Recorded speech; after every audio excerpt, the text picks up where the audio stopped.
ফার্স্টে আমি কী করবো, যেমন এখানে রয়েছে 51, 50 মানে 50 আমি হাফ করলে কত হবে, 25 হবে। তো 25 হবে, আমি 25 লিখবো। 25-এর সঙ্গে কী আছে এখানে, লাস্ট সংখ্যাটা 1 যোগ করবো, তাহলে 25 1 26। লাস্ট সংখ্যাটা বর্গ করব, বর্গ করলে 1 হবে, কিন্তু দুটি সংখ্যা বলবে 01।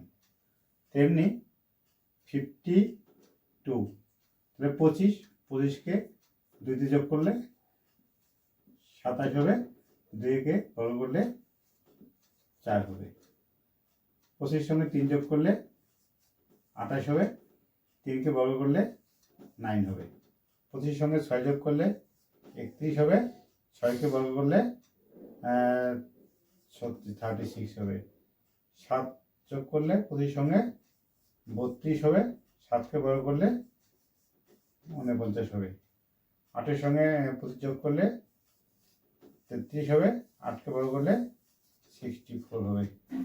9-এর সঙ্গে 25 যোগ করলে 34 হবে, 9কে বর্গ করলে 81 হবে। এই ধরনের আমি করলে খুব সহজে আমি এগুলো কী করবো, বর্গ বের করতে পারবো। ভালো লাগলে আমরা ফলো দিবা।